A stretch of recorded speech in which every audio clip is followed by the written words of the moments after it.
such a remarkable story. What these children did was to find through the film the substance in which their ideas of romance and adventure and how to live and how to explore and secret treasure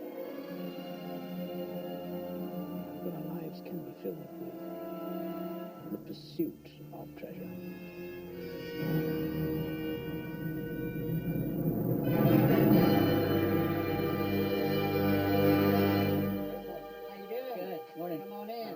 For years, when we'd screen around the country, people said, what about the last scene, And we thought, how cool would it be to reunite the cast and reunite the team and bring the people that you love the most back to your home state to complete your childhood dream? I mean, I think that's... So this isn't an investment in a film where I'm likely to get anything back. This is... Because we're not going to take it and actually... Yeah. I understand. I'm just, I mean, to give you money where you know you're never getting it back, you're going to have a hard time. Yeah, okay? And maybe that's a good segue to talk about the rewards and incentives of investing. Yeah, so this is a video that Eric and I put together. And in 1989, we finished every scene.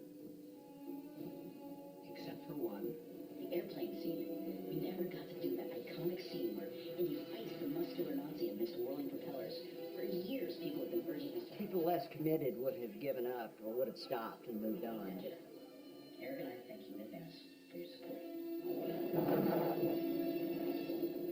So we're going to do the entire scene all the way through to the plane blowing up at the end and then cut back to the truck scene. The time one. Right. It's kind of wild. Doctor Who. Yeah. Yeah. And so people are... Okay, I'm interested. Okay. Okay, look, here's what I'm doing. All right, roll. Yeah. Okay. As far as I'm concerned, that was successful. Yes.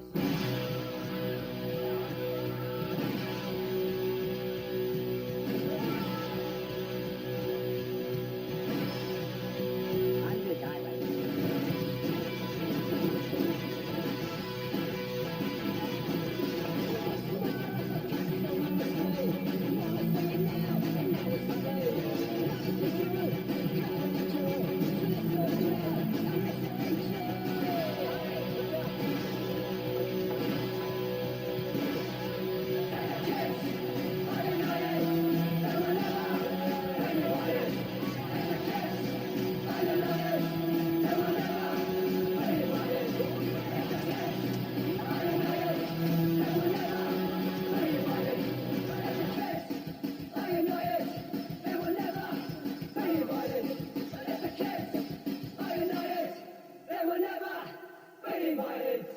So what do you think of the movie so far, Chris?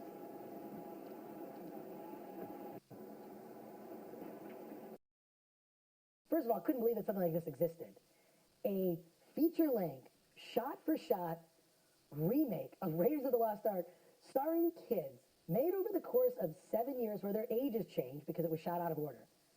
It's just bizarre. This was their entire life, from the time they were 10 to the time they were 19 years old, something insane. All of their summers were committed to this. There's a story behind this, and as film geeks, we wanted to discover, like, what happened to these kids? It's a shot. Film is one of the earliest shots, and the Javitos are running by, and I come by, and I think I run by in my corduroy pants, and I hop over this little ledge. This sums up Chris's personality back then. Dear Eric, I'm including all the videotapes in this box. Just remember, those tapes are our lives. So if I somehow find out that the tapes are somewhat damaged or destroyed, I'll fly to Ocean Springs, eat your house, suffocate Kurt, poison Muffy, light your room on fire, and then chain you up from a tree in the yard and throw knives at you. I included the old drinking bottle. Embarrassing. Yeah. But you... A peaceful child I was. Chris, as a child, liked to create things. Whatever he had in his room, it looked different after he was finished attacking it. Aside from collecting gunpowder and trying to blow the house up, he was pretty normal. I was like, I'm going to make a bomb in my room. And I thought it would make this cool, like, and I lit it, and the whole box exploded in the room. He came out of the room, he had a torn T-shirt, and I said, "Are you okay?" And he said, "Yeah, Mom," and he had smoke all over his face, and I said, "Good, because I'm going to beat the living hell out of you." This is our first picture together, about 7 or 8 months before he left me. Or he was taken away from me, whatever.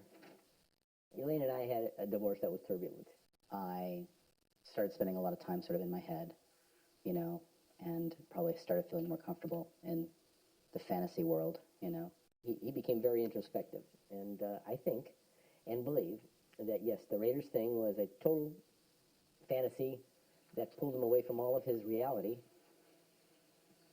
I guess it was, what, July of '81 when it opened? She is. And I saw this movie, and it just split me in half.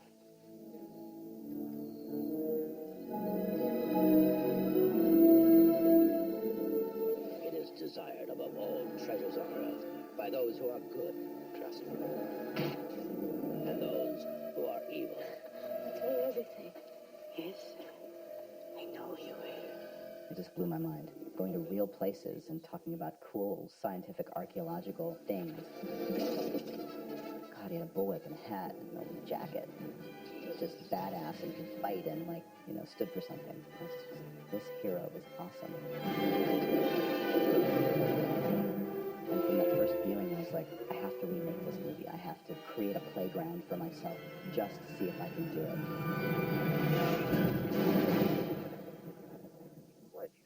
This is not a small favor.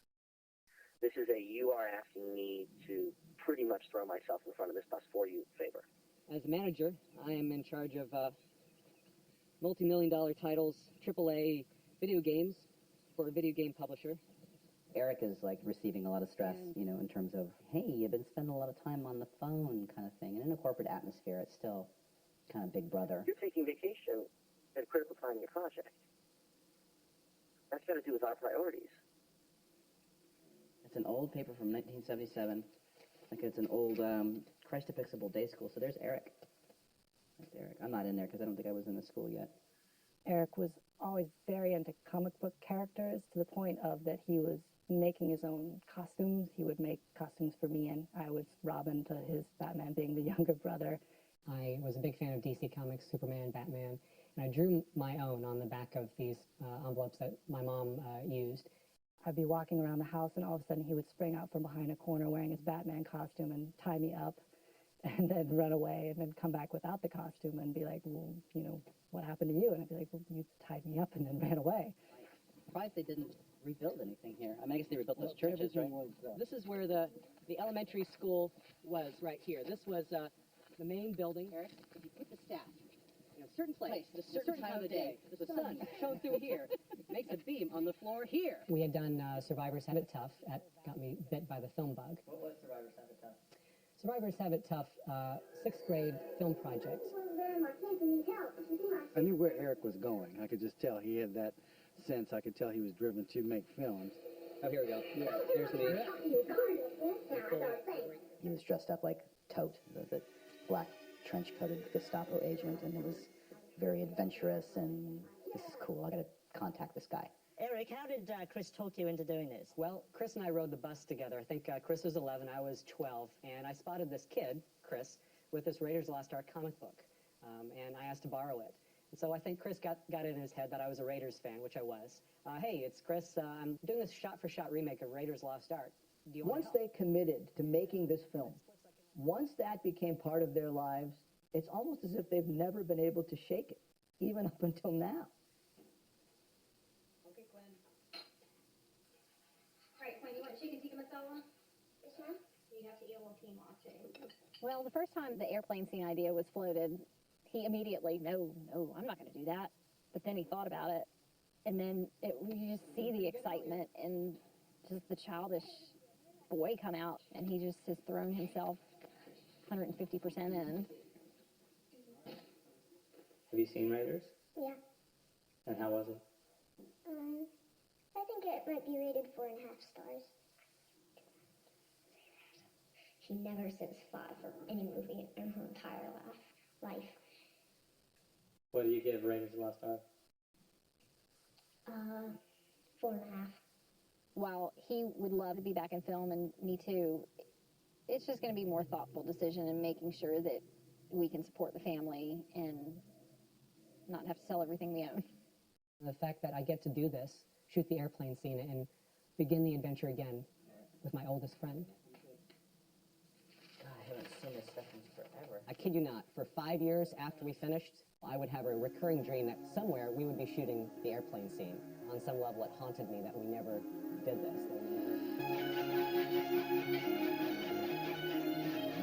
This guy Mark says, man, why the hell are you paying $40,000 for an airplane? He goes, I could build you 3 airplanes in that time. And this is a guy, and people vouch for him. He was an expert builder. He built ships and planes before. That's me, metalhead, all the way. Born, bred, eat, sleep, metal. That's me, baby.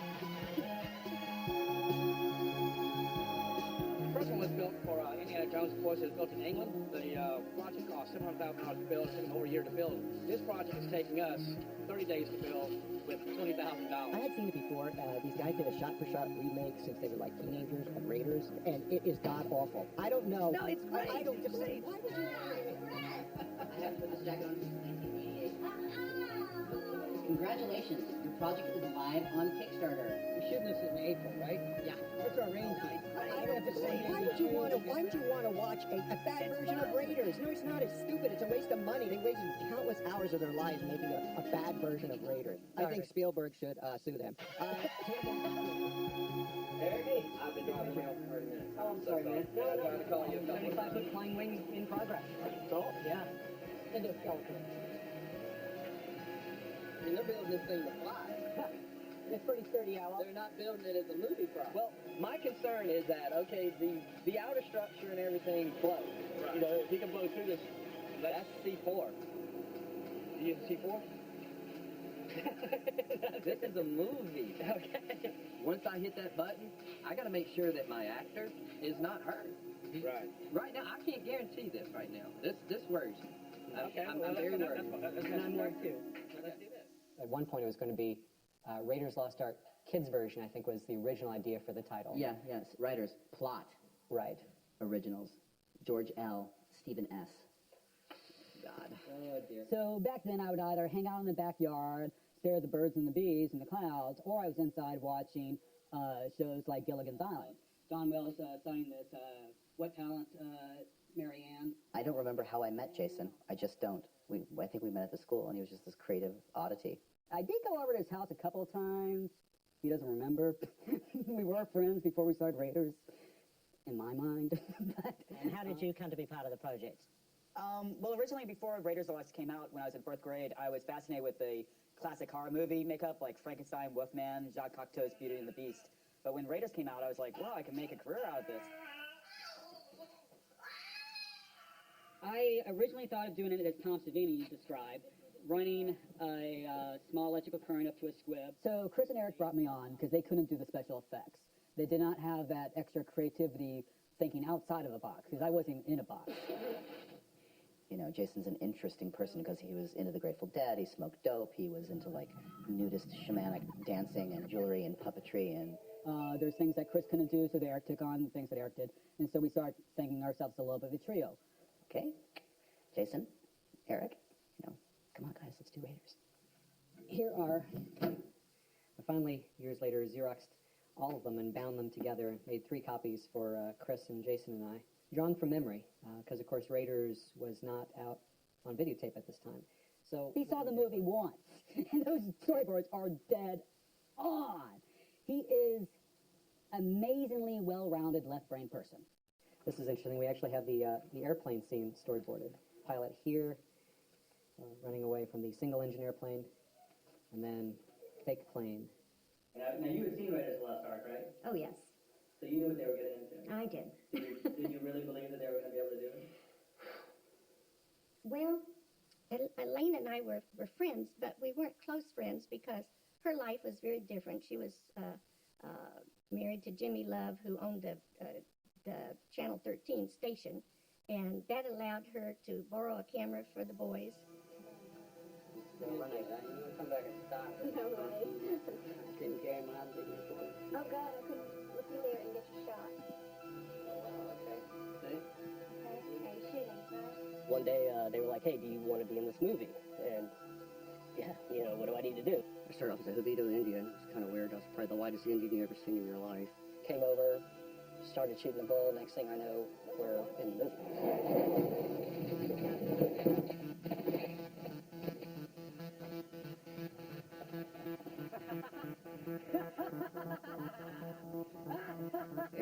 Christmas vacation, spring break. It was just, can you come? Can you dress up? Can you be a Nazi soldier? Can you be, anything? I played Dogman, German soldier. I was a Arab digger. The rats in the movie were actually my gerbils. I think I played 40 parts in the picture, I believe, and also was second cameraman, and also was wrangler for getting all my friends to play Hobitos or Arab diggers or Nazi soldiers or whatever, Eric needed. Eric and Chris just frantically going through everything like they knew it would work. It doesn't matter.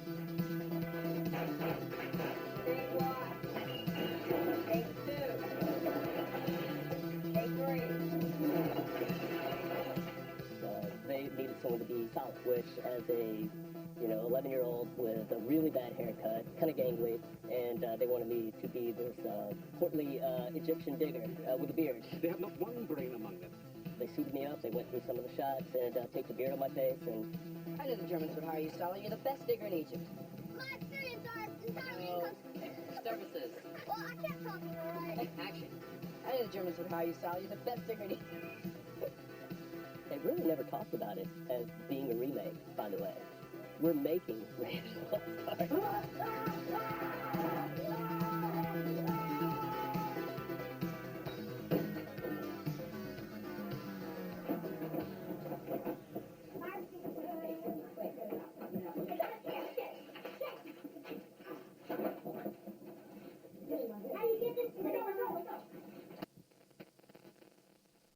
Suddenly I get a call from Elaine.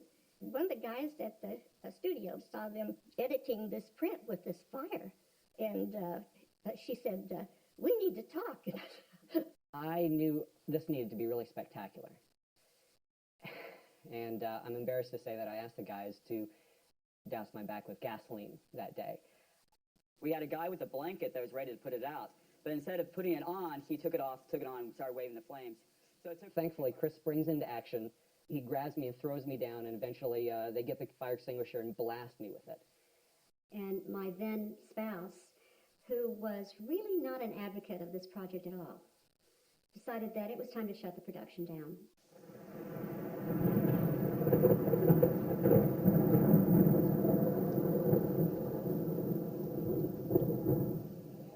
Okay, so the number that I get is $3,705 in the red. In terms of covering the gap, Cass and I are going to step forward and shoulder that cost. Let's just say. Yeah, we can, yes. I've got a bonus. I've got while I don't have it in hand, that's going to give us about $2,000. This is a 6-minute total scene. That's a pretty complicated series of shots. I mean, these fistfight shots and, and moving airplanes and explosions and how often do you have a scene with a camel? Dave is always worried that they don't have enough time and enough money to do it the way that they want to do it. We need ice. We need lumber. We need your space. We need clothes. We need this. We need fuel. We've got a shortfall which is growing. Looks like that shortfall is currently expanded to $17,000, which is frightening. We're going to go over the budget again, see what else we can cut. There's got to be stuff. From right here to there, 33 yards times 3 is what? It's a beautiful project. It's a coming home for those two kids that I remember as children. Which we're going to have the place where the airplane turns. I had to have a very difficult conversation with Francisco in the car this morning, basically saying, I can't pay you, man. He was a little shocked. Where did all the money go? I said, well, here's the breakdown. If I cannot take what he takes, then I don't want to be part of it. I got an email from him at the end of the day over dinner, basically telling us that he's out. Where did the money go? And then we went through the budget and we talked about things. So I think I see that there's money to be spent in other things that are less important, in my opinion. But I'm just a producer with 20, 30 years experience.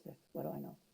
This is a danger, right? We've got a different DP, but yet there's an opportunity for a shake-up, for change. Mm-hmm. And that change could be any number of things. Yeah. We'll talk about some possibilities. Another is to reunite the trio, to have Jason be DP.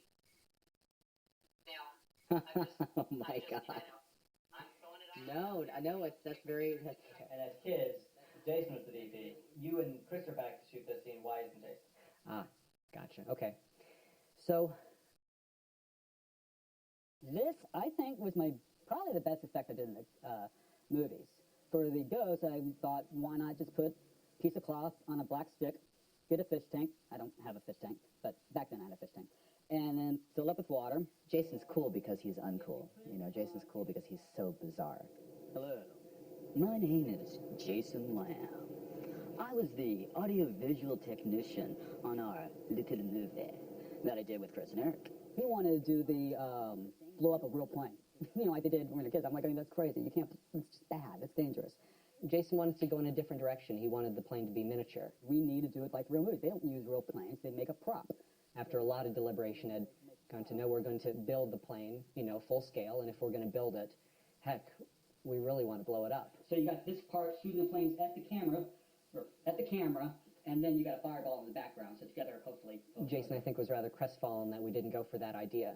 Them going off and wanting to remake this last scene this way is perfectly okay to me, and I could see why I'm outsourced on it without blame.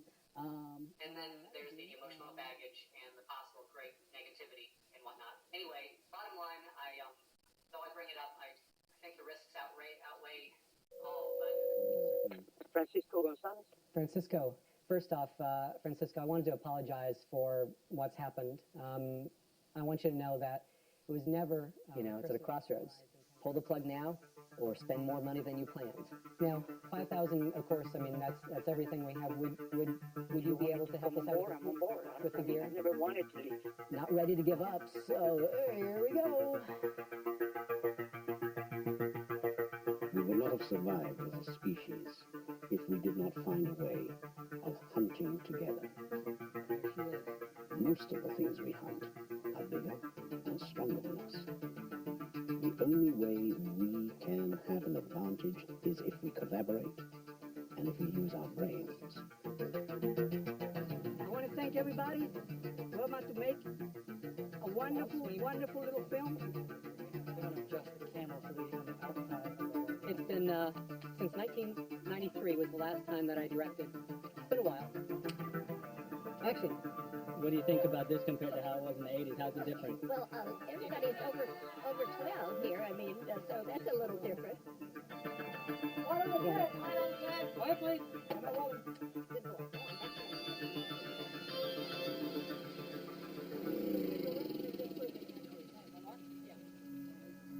Oh, no.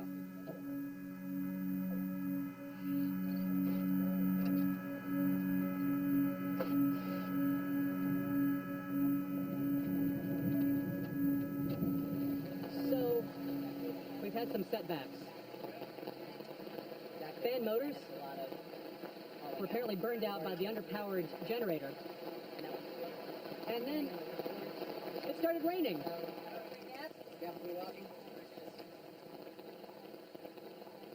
We don't get it. If we don't finish all 124 shots within these 9 days, come rain or what have you, then it never will be finished. I mean, this is pretty much it.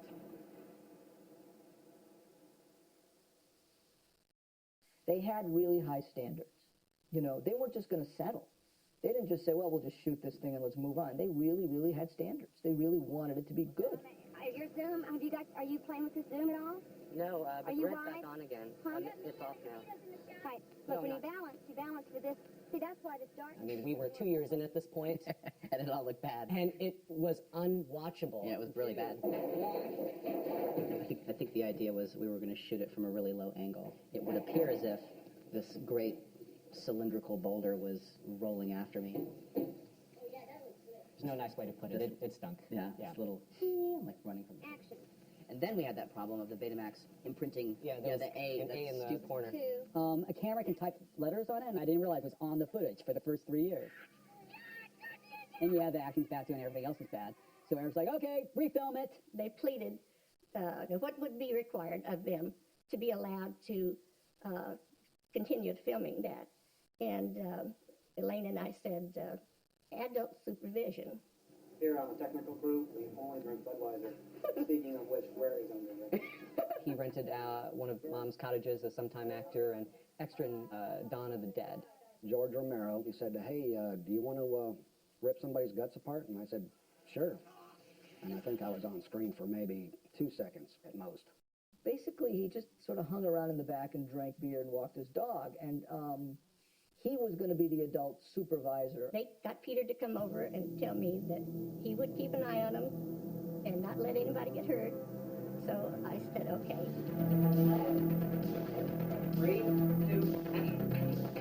When you look at the original fire that freaked out the moms and had them shut down production and compare that to the fire that they actually created afterward, it's mind-boggling. There's 10 times more fire.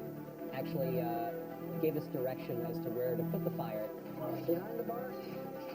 And so here's this guy who is supposed to be responsible for kind of making sure that the fire doesn't get out of hand, saying, more fire. How about some on the front of the bar? Right up there, that's it. That's it, that's perfect.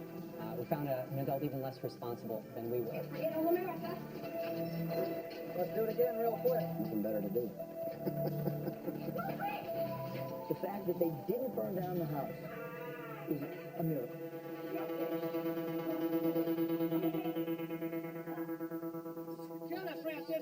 Francisco, stop. We are currently dealing with the plane. It's breaking? No, it's not breaking, but we have to pull it over every time. You put 4 wheels on the ground, and you push them, what happens to them? Do they turn? No, they go straight. Listen to me. The plane is very hard to move. We have to think about the shots we're doing. I understand. It's not moving back anymore. I think the sense of urgency needs to be heightened. 2 hours, 3 hours, 4 hours. And then it rains, and then we lose half a day. I'm just worried that we're in terms of time. They're totally the odd couple. Chris was this flamboyant, outgoing child, always animated. He wanted to fight the bad guys, and I wanted to see what would a shot-for-shot remake of Raiders of the Lost Ark with teenage actors look like. Eric was very methodical, very determined in a lot of ways. Are you comfortable with where we're at? I would like to be further along. Right. Rigid and uptight and very nerdy and thorough and accurate and precise and... Well, Chuck's just left. What you doing? Isn't it amazing? I know. It's cool, actually, to have both my parents here. It's very strange. I spent my entire life with them being apart, and they're both here at sort of a critical moment. I guess that is telling. I know what they did on the dirt trip before in the sunlight. Remember the sunset? I saw them through the kitchen window, but I had no idea the extent to which Chris was doing those things, because I let them be. When you're that young, you think you have it safe, and you really don't. There's always a chance that there's, food bark real quick, and God was on our side a few times, except with Eric in a mask. Do you remember these? I do. Artifacts from the plaster mold that would have been, because of course I played Belloc, and Belloc's face blows up in the end. Things didn't go quite according to plan. I was in here in the office working at my desk, and they were right on the back porch. I got a shower cap on, 2 cut straws stuffed up my nose so I can breathe, and Chris and Jason lop on the plaster on my face. The world disappears from view. About 5 minutes in, I start to feel this tremendous building heat. Turns out, instead of getting dental plaster, got industrial plaster, which contains a heating agent. Eric says I grabbed the wrong type of plaster. That's not true. People use industrial plaster, as stupid as it may be, in mold making. As the plaster set on Eric's face, it got very warm, and everyone got nervous. So Chris and Jason reach around the back of my head to pull it off, and all of a sudden I'm in excruciating pain around my eyes. My art teacher told me that one of the students didn't put Vaseline over the eyebrow. So when they took it off, her skin around her face came with it. And the problem is, like Mr. Davis, I forgot the Vaseline. You can still see the hairs from my eyelashes and eyebrows. There's the eyelashes right there. Mary has no idea we're back here doing any of this. Yeah, but she sees a squad car pulling into the driveway. I was very unhappy with Jason that he didn't tell me first before he called the police. And by this time, they had started to just wail at at least the bottom part to get access to his mouth, because everyone was getting extremely nervous about whether he could breathe in it. The mask had hardened on Eric's face, so Eric was pretty scared at this point. So I remember the policeman was just like, what the hell are y'all doing, I drove Eric to the emergency room. The surgeon comes in with a scalpel and pries up and saws away at the infinitesimally small space between my eyelids and eyebrows, and one eyebrow especially was pretty much whacked off. I had to borrow my mom's eyebrow pencil to fill in my eyebrows to return to high school. I can talk about this now. Our parents were off putting out fires in their own world. And so all of us, you know, we kind of had just free reign, if you will, you know. And I was busy trying to earn a living and keep food on the table. It is September 5th, 1987, approximately 11:24 and 20 seconds. This is our 7th day of shooting for the truck scene. 5 more shots, and then we are going to party. You know, it's both our favorite scene, you know, and shooting for multiple moving vehicles and stunts and dragging under. And our biggest challenge in the truck scene is we had a truck, yes, but it had no engine. That's right. You heard correctly. This truck has no engine. There were no brakes.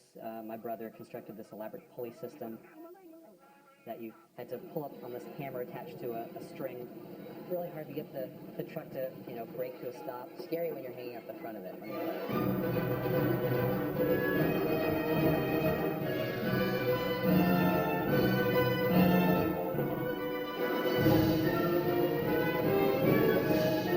Who was looking after your stunt sequences? Who was advising you on this? Absolutely no one. We just kind of wung it as best we could, you know, elbow pads, you know, we built wooden platforms to catch people. Oh, God, take one. I'm going to die right now.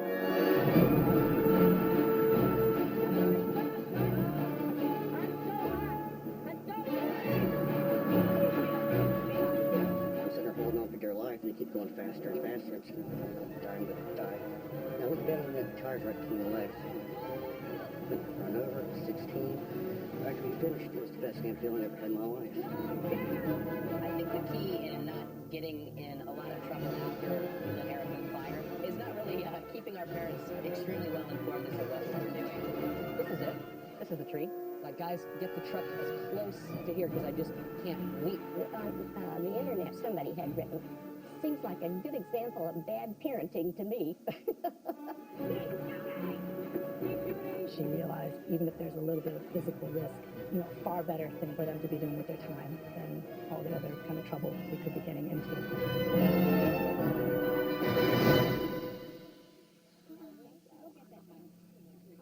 What'd you think? What's your favorite part? That's hard. I think it's amazing that Steven Spielberg needed $20 million to make Raiders of the Lost Ark, and my dad only needed his allowance.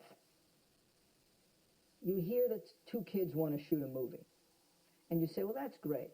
Well, these two kids didn't shoot My Dinner with Andre. You know, they decided to shoot, at the time, the most spectacularly difficult movie with all of these incredible effects. You remember that blows up in the scene? Oh, wow, that's a small world. So I just found out that his dad built our boulder. Building the boulder became a sort of theme because they wouldn't give up. They couldn't figure it out. Okay, so this is the 5th and final boulder after 4 unsuccessful attempts. We started first year. I stayed up in Chris's room building this boulder out of crisscross bamboo stalks, duct tape, and cardboard. When they finished it, there was no way to get it out of the room. It was just stuck in there. Just Boulder number 2, cable spool.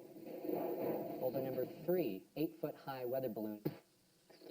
Boulder number 4, chicken wire. A hurricane came through and sucked it, literally. Boulder number 5.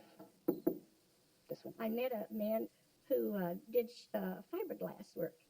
Was it 4 years in at this point? We finally had our 6-foot high spherical boulder. So this is where I had the grocery cart, and I was pushing Jason in the grocery cart down the length of the driveway.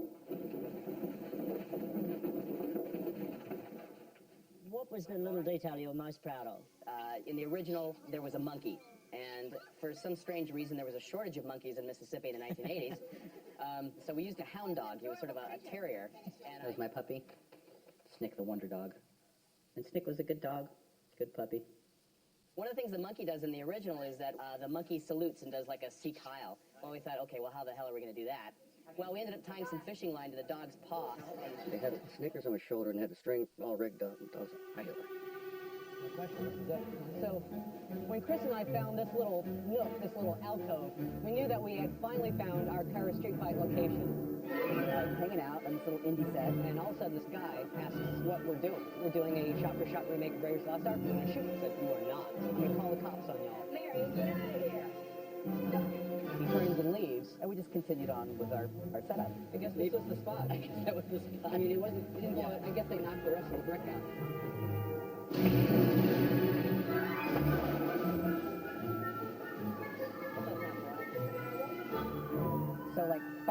cars show up and we're surrounded by police.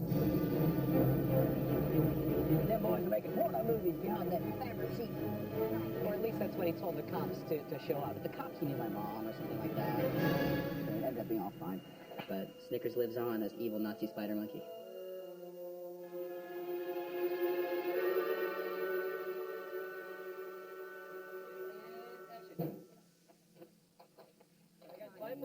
Bye, please. That's going to be quite a storm. All right, guys, due to a weather situation, we're going to go ahead and wrap today. We got some great here. You did great today, man.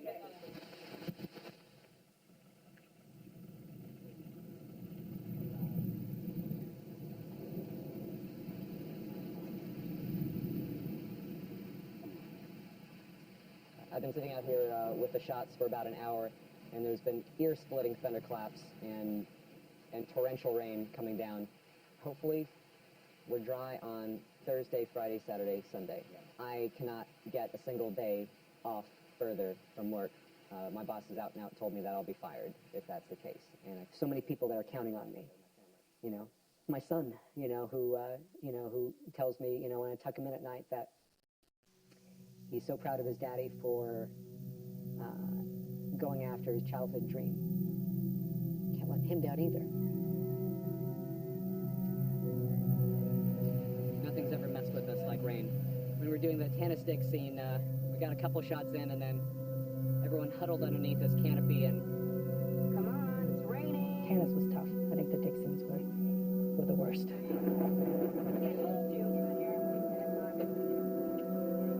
Everything's always soggy and wet and damp and mildewy. Pure mud. There's no water there. It's all mud. So what do you feel about the film now? One of the toughest things really was enduring the naysaying. I guess probably Ted the most, Ted was our main bad guy, Totes, the Gestapo agent. You know what? We're never going to finish. And if we do, nobody's going to watch this thing. And for all I knew, he was right. Well, when I consider all the stuff that they gave up. So bring a very good price. For birthdays, you get, money to build a set. Chris, your birthday's coming up. Can you ask for the leather jacket? And then, for Christmas, you ask for, you need to get the Indy hat, the whip. Bicycling to the local Salvation Army to buy Boy Scout uniforms to make Nazi uniforms, 3, on, get out of shot. All right, through the tank. 3. Just the idea that these two guys were able to make this movie over a period of 7 years, to me, is absolutely mind-boggling. Who's got that much time and energy to spend that many years making one movie that's already been made?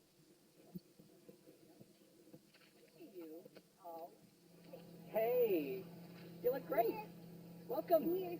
So today, a new addition, Angela Rodriguez, who played our Marion back over the course of the 7 years, has returned. Eric approached me at church. He asked me slightly clumsily, if I wanted to go do a film. She was older, pretty, was thoroughly intimidated, but... And that was summer vacation for the next 7 years. Angela Rodriguez. Okay, Angela back to this time, though. All right. Okay. Angela had feist, She definitely had Marion's spunkiness. Were you ever attracted to him, like crush kind of way, anything like that? Well, but as a young teenager. Did you have a crush on her? Oh my God, yeah. She was a little older and very hot. And Chris said, I think we should shoot the cabin scene.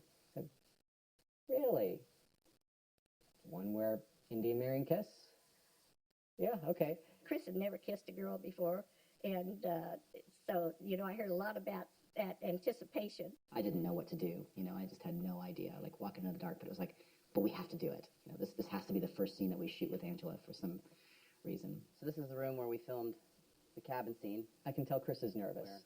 He's concerned about taking his shirt off, but Harrison does it, so there's no turning back, certainly at this point. Cleared the set, which means we kicked Kurt out of the room.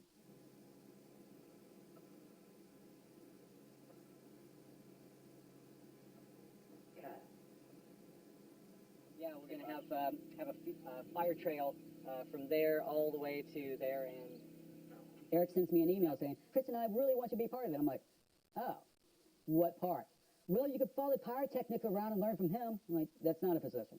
Chris and Eric have somewhat eliminated him from the major part of this project, but at one point they were a trio. Different people see things differently, and it's not necessarily one person's bad, and it's not necessarily misunderstanding. It's just we see things differently. There's some connective tissue over the course of the years with our Raiders of people feeling left out. Instead of the trio, it seemed to be Chris and Eric, and then also sidekick Jason, as he put it. An interview came up with Chris and Eric with Good Morning South Mississippi. Good morning, South Mississippi. Good morning, and good morning to all of you on this Wednesday, July the 16th. We're going to talk to some young filmmakers this morning. Barbara Salone asked Chris, what's your favorite part of filmmaking? Technical work, special effects, lighting. I love all that. I'm like, and hey, I also love acting. the cameraman. Who's the cameraman? Who's the You know, there was an article in the Clarion Ledger in which there was a photo of me next to one of Jason's corpses. And I don't remember exactly what it said, but my impression, the way I took it, is here's a thing that Eric made. And I was like, what? Hello, shooting day today. We just got a couple more shots. If it's about playing Indiana Jones, it's about seeing what we can do. That's great, and I wish him the best. If it's about trying to get a job, I don't mean to be insulting. I really do wish everything, and I hope I am wrong on this. But it seems to me when a producer looks at a movie and says, hey, yeah, that shot-for-shot thing you did as a kid, that was great. What do you got now? Well, nice to have you here. Oh, an updated shot-for-shot of the same movie. What did you do that's original? Because when you're a producer, you need to see how a director takes an abstract. Is that what you want, in fact? I would say maybe a bit of just kind of pointing out key places and events. And This is where my alcoholic stepfather beat up my mom.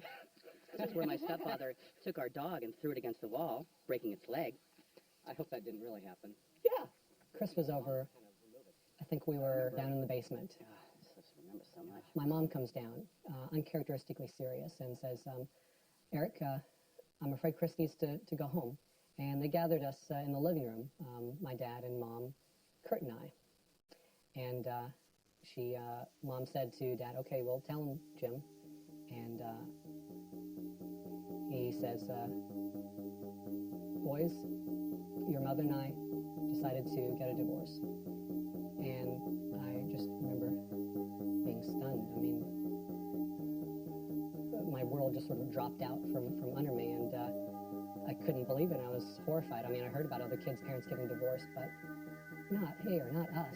At the end of the 7th grade, my mom told me that my parents were getting divorced. My parents were recently divorced. My mom got an apartment, I don't know, 3 or 4 houses down from Minnie Oaks. You know, it's just what parents did back then. This has all changed, all this brickwork. Yeah.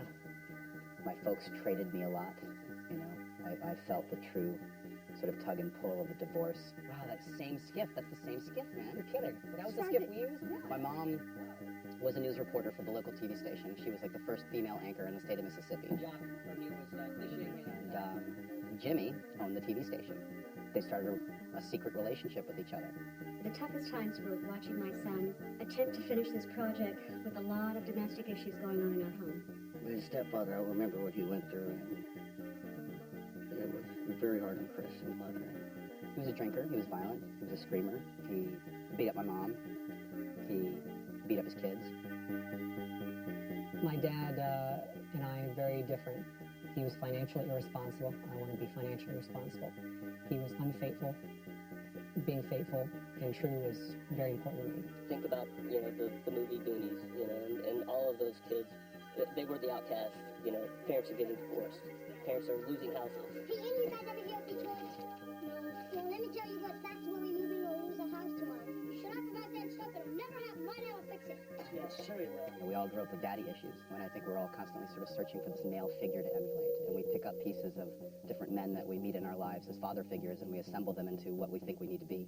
In some ways, Raiders might have been a refuge, you know, something to throw myself into. We just kept saying dysfunction breeds creativity, apparently, because these young boys are coming through this dysfunction with just a rousing need to build and do and create something that is lasting, and they did. These kids had a really hard time, and but they didn't when they were out there with Chris there.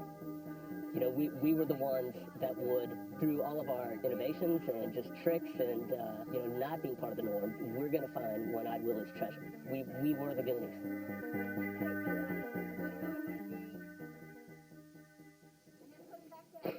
Okay. You ready? 2, 1, 5. Stay with the ox! Stay with the ox! Actually, it was supposed to leave this morning, but I called my wife and talked to her last night. And, Most people notice when they watch the end credits that, wow, Kurt Zala sure appears a lot. You know my brother Kurt? Kurt is a great hero of our little film. Eric, as the big brother, felt like Kurt should do everything he told him to, and pretty much Kurt went along with it. Well, is that today, me and Alan have gotten yelled at so much, it's unbelievable. So, like, we don't care anymore. I think we're going to go on strike for this movie. It's just not worth it. He was the second Nazi in the bar scene. Innumerable Arab diggers, Arab henchmen, pirates. when you're a younger brother, you're trying to prove you're worthy to your older brother. Any facial expressions in particular? Agony. The shot in which I duct tape Roman candles to both arms and have someone set them aflame and point them at my brother standing in front of me. Well, you hit my arm once, and you hit my arm twice. That's it for me. I only hit his arm. We met a pair of young movie makers who are filming their own version of Raiders of the Lost Ark. Their summer project is the subject of tonight's page 13. Action sequence, take one. Action. 1985 or so, I get a story tip, and of course I roll my eyes, and I say, really, am I going to go out and do this story? This project has been 5 years in the making. Eric's Ocean Springs home has been transformed. We led him through the maze of sets from the Well of Souls with the hot water heater, made up to look like a giant jackal statue, or the map room with the painstakingly drawn hieroglyphics and Egyptian wall paintings and 18 miniature buildings below. Who could forget the scene when Indiana Jones lowers himself into The house was a movie set for over 5 years, and I would stumble across the scenes. Right here is the living room in my mom's house back in the day when it was rather dilapidated. I mean, we didn't have... His mom, barely hanging on. I was supporting the family pretty much, selling insurance, and made me a much better salesman because I really needed to. It's kind of a fortuitous thing that we didn't have much money back then because, well, you can set up a tent in the living room for a year. They constructed a giant piece of blue plastic that was taped onto a frame, and when it wasn't being used, it was suspended from the ceiling. This wall was where the raven was spray painted onto the wall. This also served as the idol room earlier on in the movie. To the right of you is where the map room was, and then there's a stairwell behind you, and that was where Indy jumps over the pit. I don't know, it just seems obvious at the time once you decided to do a movie, and that this is clearly where, you have to do it.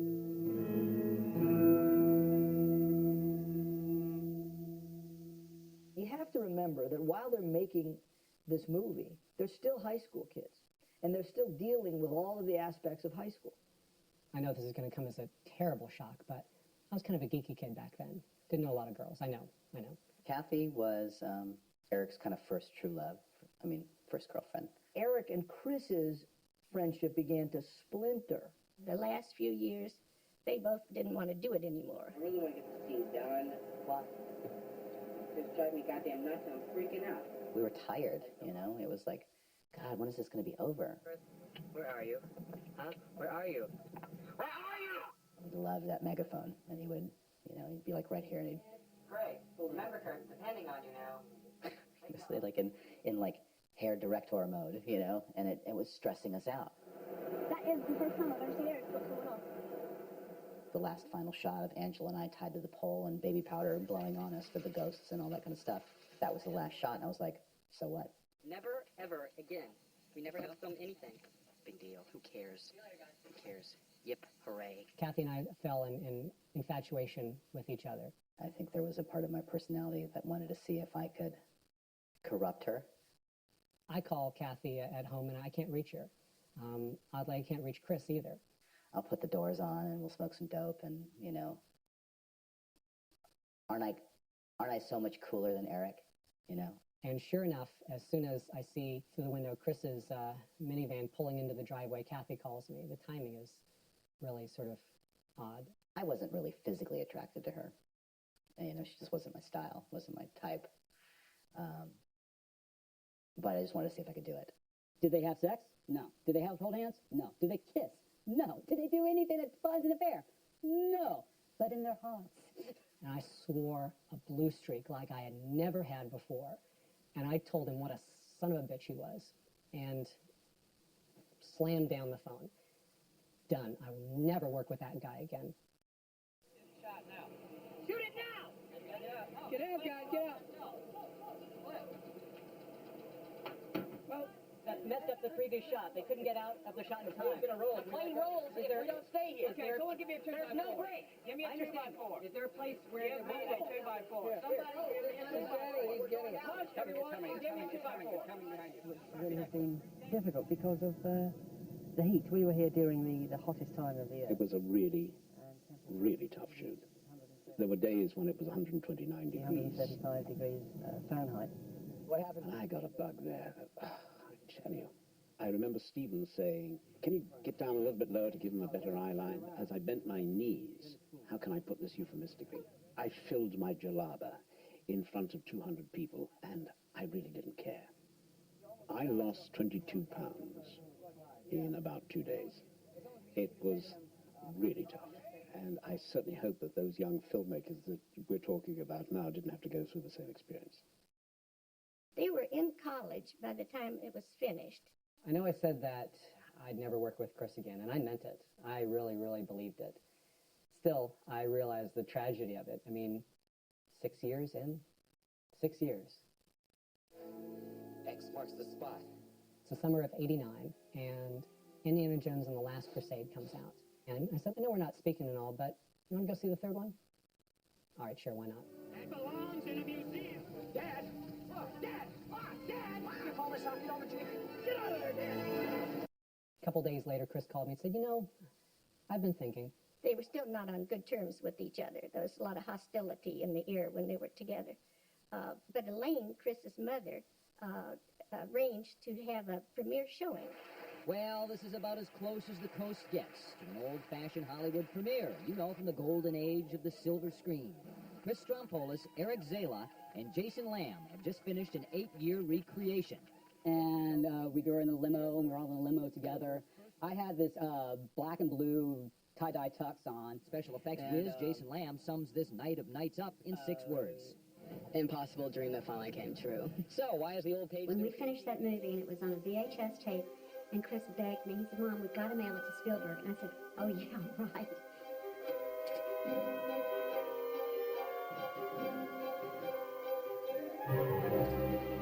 So when we finally finished, and after, you know, what I was left with after that premiere, is a sense of relief, a bit of melancholy. You know, the best things in life are bittersweet, and so was this. You know, I had my videotape, and that was it.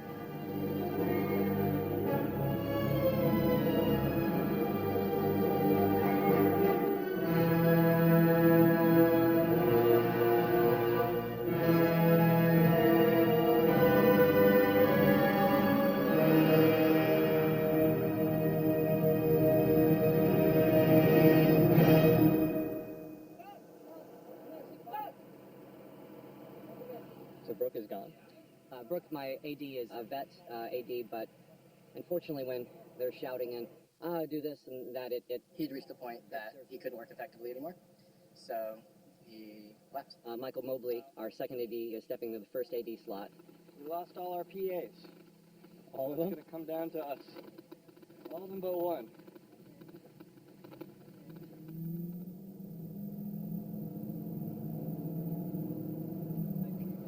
Who are we to try this? I mean, this is like really hard.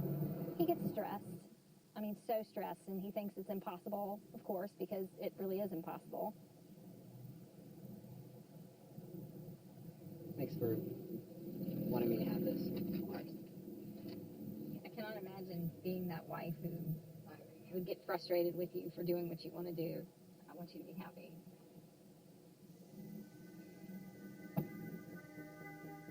We met at our 10-year high school reunion.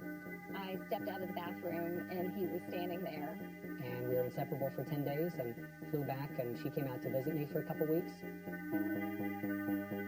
They were living together, but I wouldn't say they were really friends at that point? I fell on hard times and moved out from the girlfriend, and Eric was always sort of saving my ass. And it was great for a while. The whole reason why I'm in Los Angeles is to be a screenwriter and a director, a filmmaker. And he found a job doing game testing. It struck everybody as really, really smart right off the bat. He was very quickly moved up from just a general tester to a higher level position.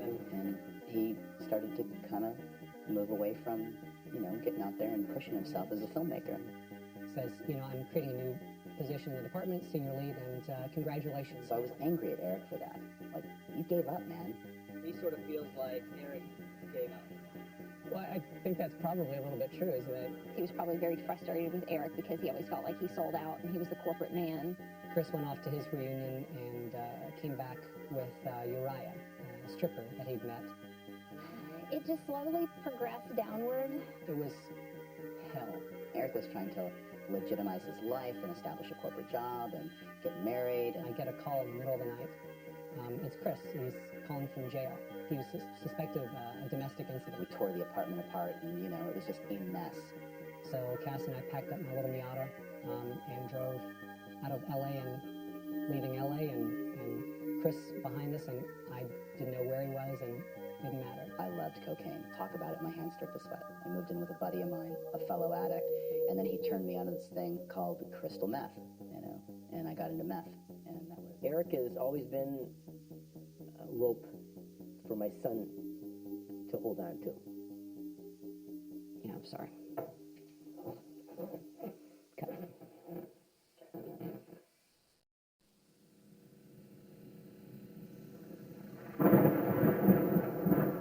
Calling off Churchill with canceling the German reenactors and the truck and trying to reschedule that for tomorrow. We're going to DEF CON 1, which is evaluating people's availability to extend the shoot one day, which is a far larger thing than it may sound, as I've been told that I'll be fired if I'm not in the office Monday at 8. I don't think the words "you're going to be fired" were used. I think it was...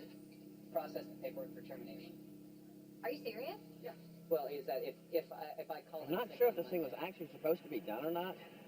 I think it might have been kind of like a wine that stayed in the cellar too long and kind of vinegared out. There's nothing you can do to it to make it taste good,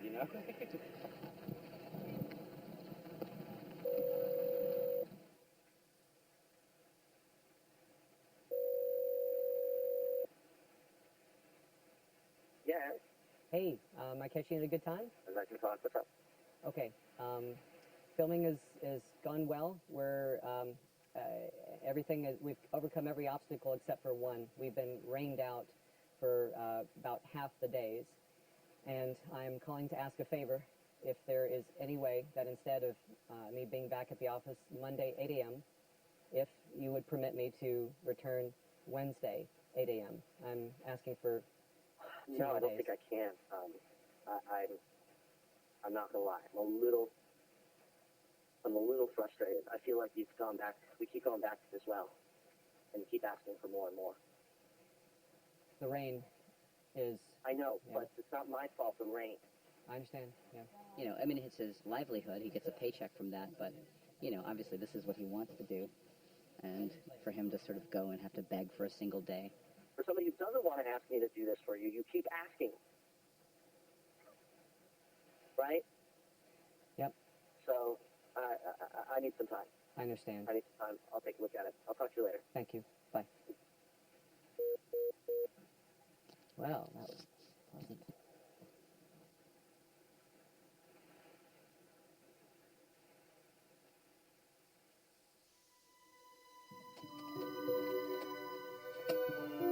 Now, there was a time when YouTube and internet video did not exist, and the tapes were passed around. It was almost like an underground tape railroad. Obtaining a video of something that wasn't out legally in a store was an adventure. I had a roommate, buddy from NYU, Frank Reynolds. He recalls asking my permission. I could be. And Dave said to me, "You've got to see this. It's Raiders of the Lost Ark, made by 10-year-old kids, and you watch them age over the course of the tape." I was like, "What are you talking about?" So he put it on, and it's mesmerizing. So I was like, I have to have a copy of this tape. So he duped the VHS for me, and I had it. And it was just known as the Raiders tape. All right, Button-on-a-thon is this 24-hour film festival, rare films that haven't been seen for years, strange movies, sort of in the context of this is stuff you have to see. At the beginning of the Button-Umathon, I said, Harry, this is your birthday gift. He was like, Harry, I brought you something. I brought you something for the festival. And I was like, you know, it's programmed, Eli. I don't know how to explain this, but it's Raiders of the Lost Ark, remade shot for shot by 11-year-old kids in 1982. That sounds awesome. I had a long break for breakfast where, you know, at about 7 o'clock in the morning, 8 o'clock in the morning, there's going to be a 40-minute break. The sun is coming up outside. We've been there since 10:30. Yeah, we've seen like 10 or 11 movies back to back to back to back. Something like that. Harry hadn't seen it yet. Nobody had seen it yet, I don't think, except for Eli. And I don't think anybody else in the theater even knew what we were going to watch. So, like, the lights are on, everyone's kind of sitting there in this thing, and it's, like, starts coming up with Raiders of the Lost Ark. And everyone's kind of eating their food, and they stop, and they look up, and they start watching. I was sitting in my seat. I had just come back, and they always would show little video clips in between the films just to kill time. You recognize it immediately, and you're like, oh, it's like these kids are acting out the first scene of Raiders. That's great. Let's watch. People were in the perfect frame of mind for it because nobody was expecting it, but it's 200 of the most hardcore film fanatic people that you could get into a room. If you the idol and the ball starts to roll, and you see like Chris running from it, and the way that it's edited together, and you like recognize all those shots, that's the first time I heard everybody cheer. And pretty soon, like, people start applauding. Everybody in that room knows this movie shot for shot, so they're thinking about the next thing, going, okay, are they going to pull this up? Are they going to pull this up? The audience was just blown away. It was one of those audience experiences that I will never forget. I remember getting goosebumps just thinking about it. So stoked. Every single one of us immediately was that 11, 12-year-old kid who's like, gosh, I wish I could do that. You're not just watching Raiders, but you're rooting for the kids to succeed. The tape brings the house down. Like, people are so into the movie that at a certain point, you know, before the ending chase of the cars, like, everyone had to see him get dragged by the car. And the crowd is going, if they need to stop it to play the Two Towers. You know, everybody knew the last film was going to be Two Towers. I mean, breakfast was only 45 minutes, so we only got 45 minutes into it. People were almost in a mutiny state. When we turned it off, the audience booed. And they actually had the crowd at Button-Umathon booing stopping a tape for the new Peter Jackson movie. I wonder if that has never happened in the history of geekdom. And it was a real It was a debate. Sophie's choice moment. Yeah. A lot of us were like, well, you know, Two Towers is going to be out in a week or two. The buzz coming off of this was bigger than any movie that we played at Button-Umathon, even though it was just like 35 minutes or so of this crazy piece. Tim and Eli and I became obsessed with finding these guys. So I went through the credits of the videotape, and I Google searched every single person until I finally got Jason Lamb. So I get this call from Eli Roth. I think he's a student. So I talk to him like a student, like, yeah, that's okay. And I said, no, I'm serious. He goes, well, you know, there was kind of a falling out with the guys. I was like, what are you talking about? He's like, well, I haven't talked to Chris or Eric. You know, we're not friends anymore. You know, there was like, we stopped speaking by the end of it. I'm like, really? But I mean, bottom line, Eric, Yeah. you gotta finish this. Also, I can go back and, like, sit and, like, check voicemail and peck through emails. And how is that gonna affect your spirit? It would kill me. It would kill you. I know. Here's Alex. All right, excuse us.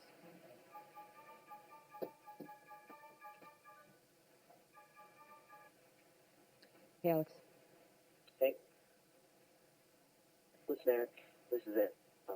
Use this last 2 days wisely. Thank you. I'm not going to be willing to give you any more time off for the remainder of the year to work on this project. That's understood. Thank you. This is it. I need you to come back to work and convince me that being here is a priority, because right now, that's not how I feel. I understand. Good luck. Thank you. Bye. Bye. Gas? Yeah. I got the 2 days. All right, go back to the end. I'm going to call Martin Shane. Well, now, What's your first shot? So far, these are candidates today. Fifth crew, sixth crew. Yes? All right. Today, the sun is shining, and any shot that I can get that doesn't require looking down at the mud, I'm going to try to get it. And action. All right, moving on. For us to all, as a group, just say, let's do it. Let's do it. And that's the spirit that they started in 1981.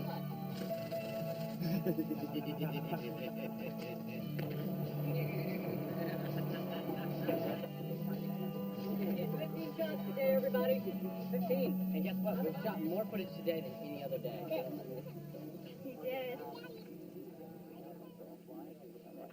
I'd kiss you, but I get blood all over your face. I know. My wife had no idea I was an Indiana Jones fan. I buried everything away. I mean, I tucked it away. I didn't watch the movie. My jacket and all my stuff was completely buried away because I think, I don't know. Meth scared the hell out of me. And I was going down a really bad road and starting to hang out with some really bad people. So I locked myself in my apartment for 4 days. I went cold turkey. Girlfriend called me and she wanted me to go on to her husband's set. He had a once a month variety show, and they have a band playing, and I'm thinking, okay, you know, variety access show, local TV station, it's going to be a bad band. So the band comes on, and this dramatic guy comes out, and he's singing, and he has a cape on and long hair.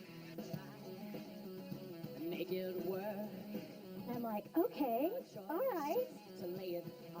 The way I found out about his indie past is we were actually already married. And he started receiving phone calls, and they're like, what's going on? What are you talking about? I had never heard about it. I hadn't seen the movie. And I was working at a DVD quality assurance laboratory. And I had, you know, risen through the glorious corporate ranks to business development manager. And Eli called me at work. And I was like, wow, this is Indiana Jones. And he's like, it's a long story, but there was some dark stuff happened. Because I hadn't even thought about Raiders. I hadn't thought about Indiana Jones. It was a part of myself that I had completely buried away. They've sort of buried their dreams, their ambitions, all those dreams you have as a kid of, I want to grow up and make movies. And I've realized that by bringing out this tape, I said, you can't forget this. This isn't going away. The guy, they want to do like another screening with you guys there. He's like, okay, well, I gotta talk to Eric. I asked Cassie, what do you think he's going to be like? And she said, it's going to be one of two things. Either he'll be totally cool, or, you know, and good old Chris, or he'll be too cool for you. To go back into this world of Raiders, back to Jason and Eric, and experience that chemistry again, and I was really, really nervous. So when we got to the theater, there's hundreds of people waiting in line. The line was literally going 3 blocks. It was just like the original Raiders Lost Ark. We asked, what are all these people standing in line for? So what do you think, man? Wow.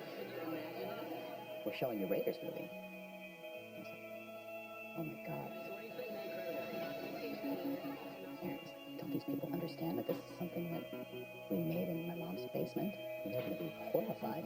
It's a much better shot-for-shot remake of Raiders of the Lost Ark than, like, say, Gus Van Sant's Psycho, okay? Right? Because this thing's done with love. Every frame. And that night, seeing hundreds of people in the theater.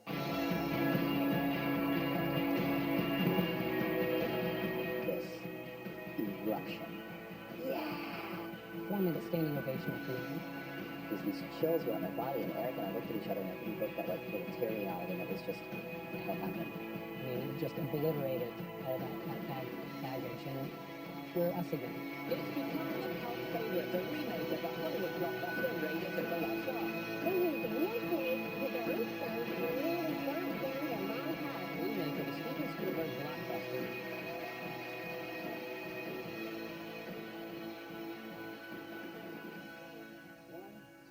Boom.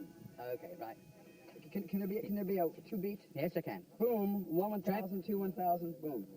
At the end of this film, what do you want to happen, Chris? Well, hopefully I'm going to fly to California and show it to Steven Spielberg, because my father does have connections with If you can see where you want to be in 10 years' time or 20 years' time, you have about a 97% advantage over the rest of mankind. Now, it won't go according to plan. There's a wonderful remark, you know, if you want to make God laugh, tell him you have a plan.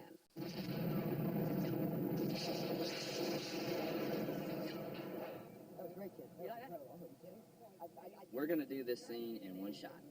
Okay, so I'm going to blow the truck. Okay? And then 20, 30 seconds later, the plane will go. It's going to have the most deadly explosives in it. Okay, gang, so today's the day. We're going to blow up the plane. It's going to be a very important day. Above all things, we want everything to be safe. Yeah, guys, this is pretty dangerous today. I mean, you know, you've heard me say well, this is going to be dangerous, and this is going to be this, and oh, he might have got over dramatic. I'm really not getting dramatic today, guys. This is serious. The last 5% is always the toughest to spit out. But I think everybody's going by the rules, and I think it's wonderful. After cut is a 30-minute cool down, and even the fire department knows I'll be the only one that goes into the area to make sure everything has gone. If it don't go after 30 minutes, it's not going to go. Do Lord, look over our Raiders crew, protect everyone on site, and let pyro cues go as pyro cues should go. Boom. In your name I pray. When you're doing Hollywood films, you give visual. You give a pan to gasoline. You get something that goes poof. You don't actually have shrapnel flying. When they cross the line, it will blow. That's how we know that the truck will blow. They're going to be out of frame. That's all I'm saying. Of course. He's running across the set before the hit. They both run off. If they ever remake another movie, it's got to be one without fire in it. Francisco is ready to go now and to take for real. Yes. And then Eric's like, well, we can't do miniatures. I'm like, why not? Hey, yeah, miniatures. No, it'll be stupid. But the problem is, action.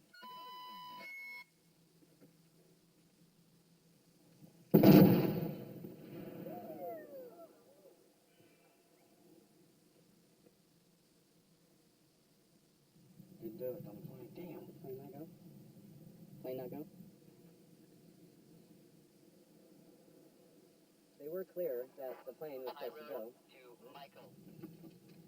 No, it shows I got it. 3, 2, 1.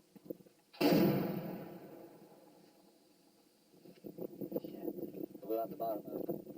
All the wires got cut. Yeah, this happened. All set. So what I can do, if you will keep rolling, I can reset for a huge fireball to go off underneath the plane. Michael, do we have fire on the plane? After the intensity of being down there on that pyro team and then have this happen, it's such a crash.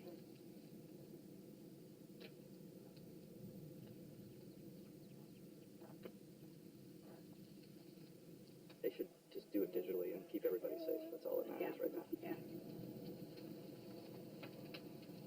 TT, what are you going to do? You're going to just toss that thing under there? Yeah. I'm going to get real dangerous. Be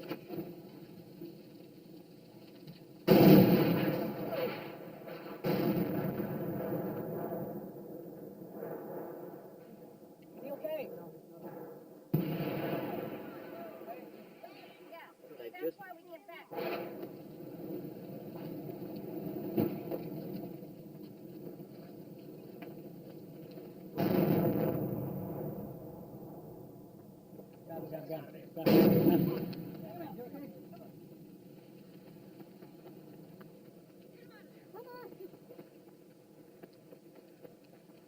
That's good right there. Stop. Get the EMP out of here. Get back. He's breathing. Shock rate, pulse. Get his feet up so he doesn't go into shock.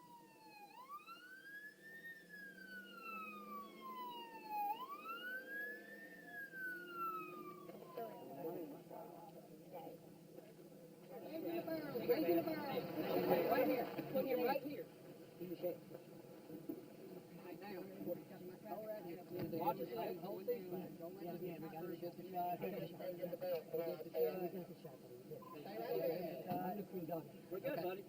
Want you to breathe. I'm going to have to open my truck. I need you to move. Did Eric get a shot? Yeah, Eric got a shot. Don't worry about the shot. Am I on fire? No. Why are you cutting a good shirt? Eric. Eric, where's Eric? I'm here. Did you get the shot? I think we did. Hold still. Step back. I haven't seen playback, but as far as I know, we're good. Got it. Don't worry I about don't know it. what happened. It's okay. The plane went boom. That's what happened. You did it. I know, but I don't know why. I still got fire in my mouth. Oh, I was about to set another charge.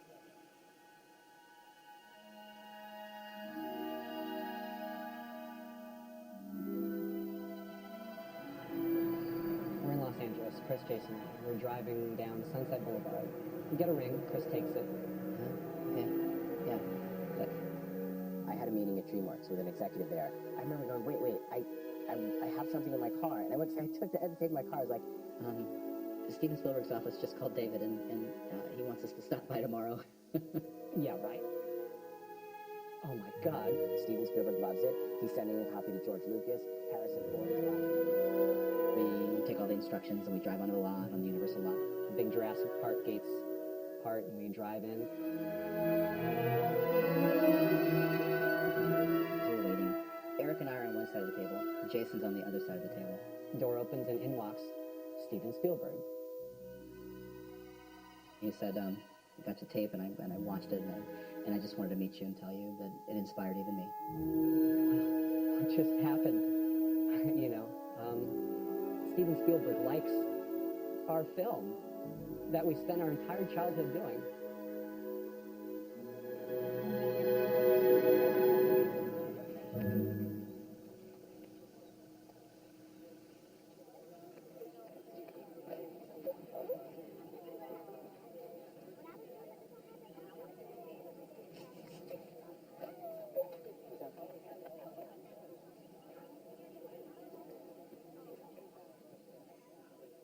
In case anyone hasn't already heard, Dan is okay. I ran over there, and Dan's first words were, "Did we get the shot?" That's Dan. And we did. So it was scarier than we all thought, but at the end of the day, we did it. Thank you all for your patience. I know you've been waiting in the hot. Today, when I hear the music of Raiders, there's not a moment when the tears don't stream down my face. It's not the music of Raiders of the Lost Ark by Spielberg. It is the music of the movie that the children made. It's a friggin' Norman Rockwell painting at 24 frames per second, right? You know, like, it's that friggin' America to me. For me, I see a home movie. For other people, they obviously see our go, go, go. So I'm convinced of that line that angels give grace to fools and children. Magic movies, man. That was insane. That was stunning, man. Here we are, children, playing like adults making a movie. It's like we kind of missed out on our childhood. But the whole time we realized we're filming a childhood.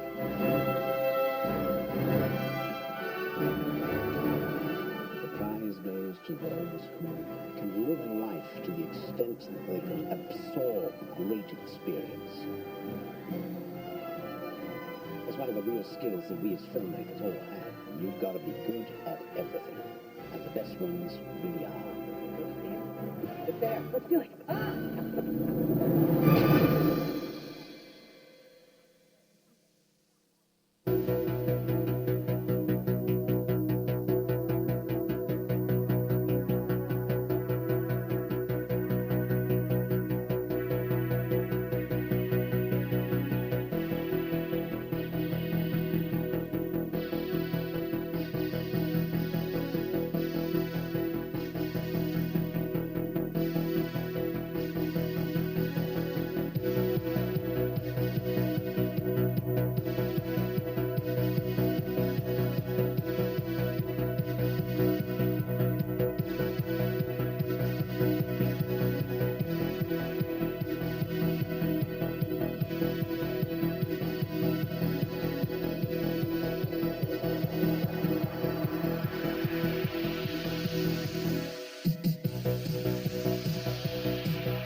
watch out the pyro.